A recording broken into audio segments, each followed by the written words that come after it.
Okay, Pat, tell us about your car. How long have you had it for? Well, I have inherited this from my father, Yeah. but it's been in the family since 1953. Wow. 53. 60 years. 60 years, and he obviously was aware of its existence in a large estate in our hometown in Cahir in County Tipperary for perhaps the previous 30 years. Okay. But the gentleman who was the overseer in the estate, formerly the gamekeeper, he would not part with it. And eventually he called my father, because he obviously had first preference, called him in 1952 and he said, "I'm willing to sell it to you." Now I have no idea what my father paid for it. He was in the motor business. But the gentleman only lived another year himself, and his wife had predeceased him.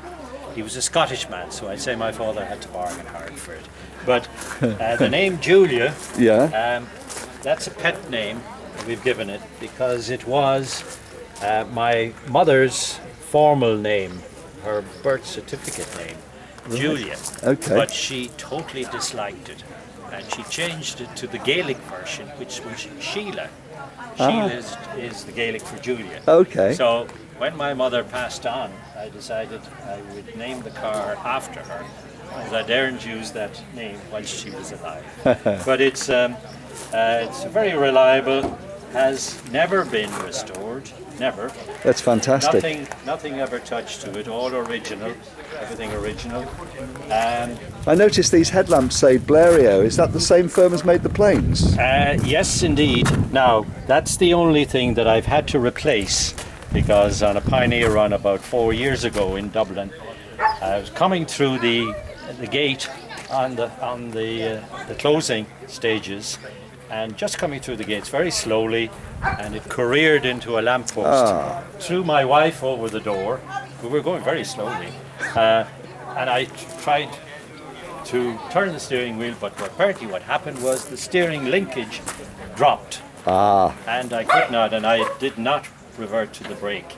So I've had to, now the Blériot that were on it were even larger than that. Right, okay. They were too big for it, I think. So I went for these. The smaller ones, neater ones. Yeah. And this is a Renault AX? This is a Renault AX. Now. And it's got 2 cylinders, is it? 2 cylinders. It was the model that was introduced in 2008. You mean 1908? Sorry, I beg your pardon. August 1908. Yes. Now the date stamping on my rear axle is December 1908. Right. But the nasty VCC would only give me a 1909 dating, because that was the date that it arrived in the UK according to the Renault manifest. So it came into the UK first of all? It came into the UK as a bare chassis. Okay. And noted on the registration document that the Renault Frères have is the fact that they located a body and they were going to fit the body onto it in the UK. And then it was acquired by a gentleman from Somerset who brought it to Ireland. And it's an Irish registration, isn't it, It's HI? an Irish registration. It's South Tipperary. Okay. Tipperary South Rising. Right. Yeah. And he was a gentleman who was probably 39 at the time. Yeah. I don't think he ever married. He was a land agent, and he was a justice. Registered magistrate, I think they called him. Excellent. At the time. He held on to it until about 1922, and sold it to this gentleman that my father acquired it from. Brilliant. Now, the original owner, he had other cars in the meantime, but never parted with this until about 1920.